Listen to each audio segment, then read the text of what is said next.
Podcast 25 Habits of a Happy Brain. I just finished reading this book 2 weeks ago. It's called Habits of a Happy Brain by Dr. Loretta Bruning, I want to say.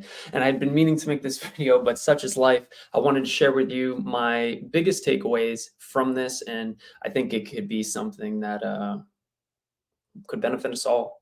So, without further ado, let's just jump right in here.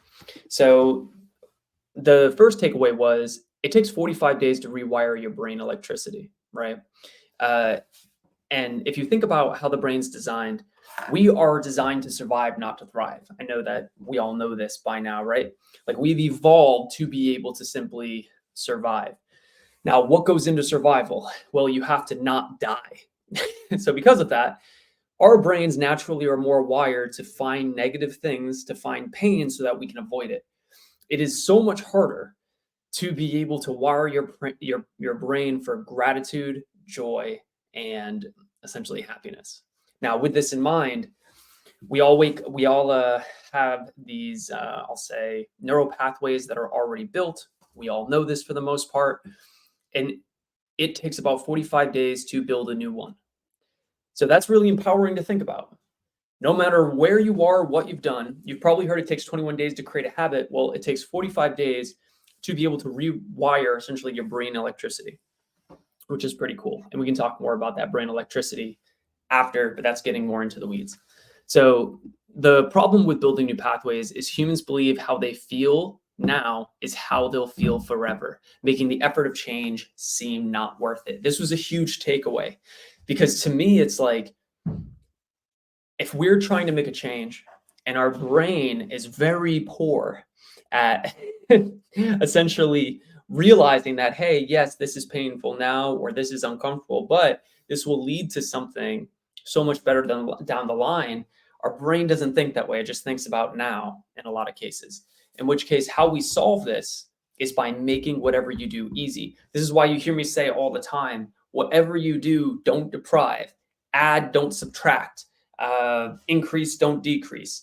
Make it easy. Lowest pain, highest result. And the reason for this is so that you do it. Because if we try to fight against your brain's going to win. So one little note as well is as far as your brain goes, right? We all have neural pathways. It's all electricity in there. Electricity flows where it is most easily to flow, meaning the neural pathways that you have built are the ones that we generally go back to. So if we want to be able to ingrain something, the analogy that I love that they used, or that she used, was it's like you're in an Amazon with a machete and you decide to slash on a new trail because the existing trails don't take you where you want to go. Well, it's not a smooth process all the time, right?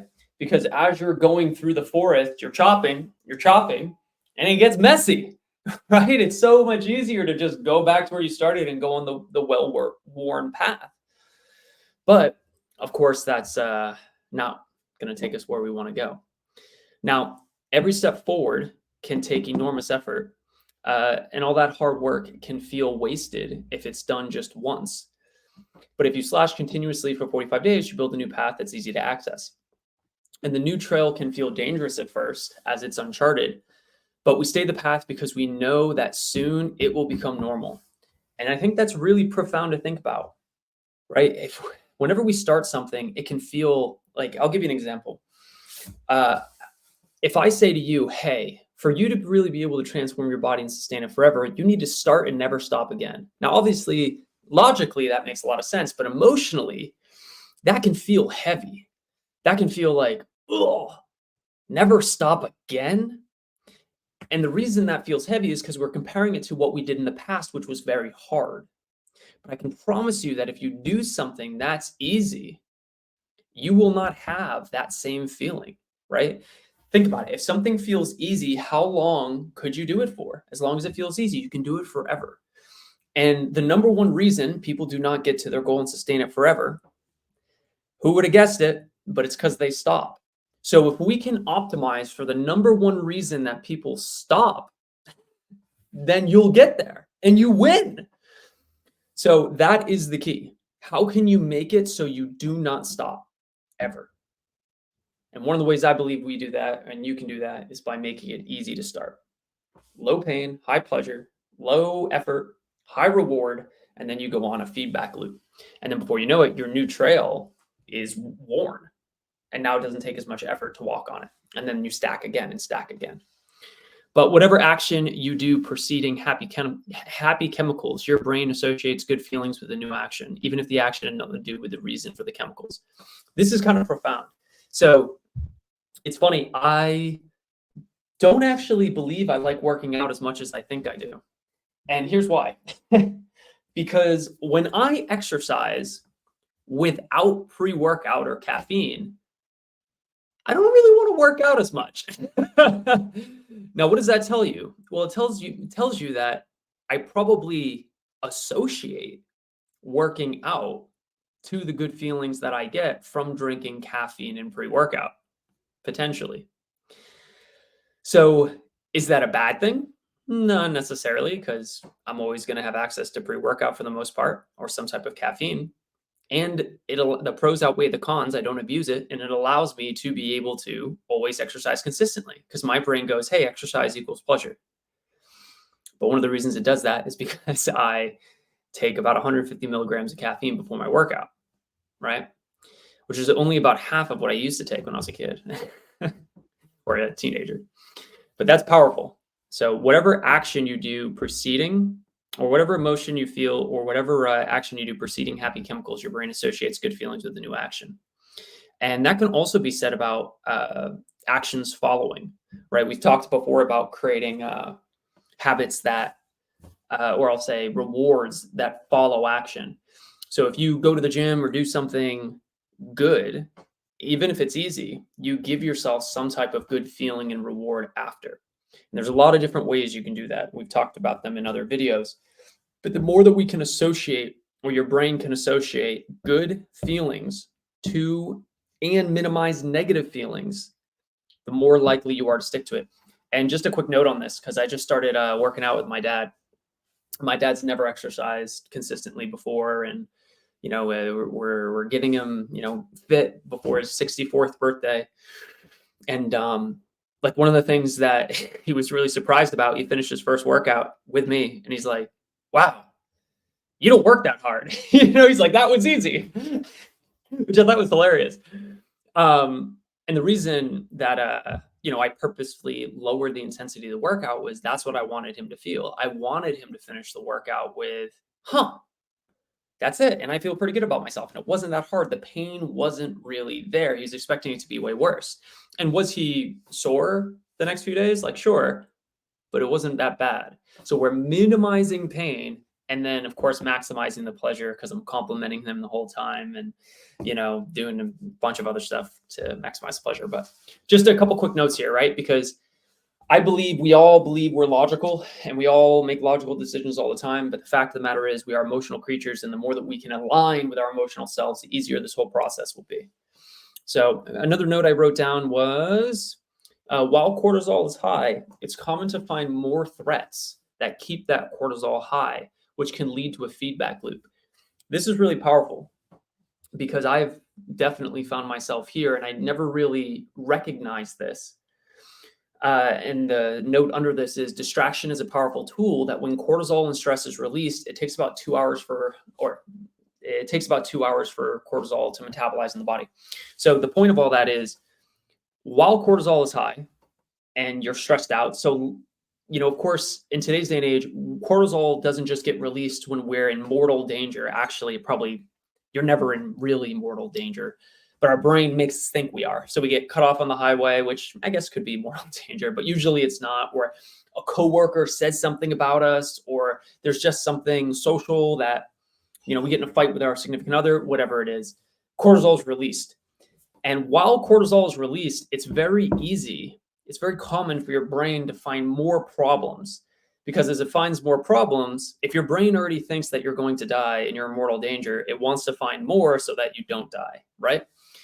So with this in mind, distraction is a powerful tool when cortisol and stress is released. The only problem is, if you are using a distraction tool all through the day, then that can be a challenge. But I thought that was really interesting because usually I look at distractions like social media and content and things like that as bad things, negative things, not useful things. But in the idea of getting you out of a cortisol heightened state, it's actually pretty powerful. So I thought that was really cool. And then also, I wrote down self-soothing eventually loses its power because it habituates to old rewards, which I thought was kind of interesting. Our brains evolved to focus on unmet needs because it promotes survival. So new rewards have more power and expected rewards lose their power. And this is really interesting. I think we could dive into this idea of novelty and how human beings love novelty. They love new. They love something fresh, variety. And the biggest takeaway from this is whatever you're doing for self-soothing, you want for it to remain effective, to rotate, and it can remain effective, very effective, as long as it's serving you. And the last thing I wrote down was it's normal to feel not happy or motivated. It's not always a problem that has to be fixed. I know that in my early 20s, I always used to believe that if I did not feel motivated or I was not excited, there was something wrong that I was trying to fix. And as I've gotten older, I've realized that like the brain doesn't work that way. There are programmed ups and downs, meaning if you experience a high, you are not going to stay at that high. You are going to experience the high and then have a refractory period. That's just how our brains work. If we keep trying to chase that high, eventually we're going to crash. And that's what I did in my 20s. If I was tired, I just took more caffeine. And if I was tired, I just did more. And I tried to outwork my tiredness. Well, guess what would happen? About once every week or 2 weeks, I would just crash. It'd be over. Like I would sleep for like 16 hours in a day. I'd be exhausted and it's just not good. So if you don't feel good, just assess where you are in I'll say the overall of your life. If it's something that's chronic where you feel bad 80% of the time or 50% of or more than 50% of the time, maybe it is something life conditions, maybe something that we should change. But if it's something that is, I'll say, if it's something that is after a high, it's okay. It's normal. So no sweat at all. Those are just my notes from Habits of a Happy Brain. Hopefully that is helpful to at least one person in some capacity. If this has been beneficial to you, feel free to like or comment. And if there's any topic specifically you want me to talk about, feel free to drop it in the comments below and I will talk about it. And if I don't know about it, I'll research it, then talk about it. And it'll be great. That's it. Feel free as well. I do come back and read the comments. So drop a comment if you have any questions, and I'll talk to you guys soon.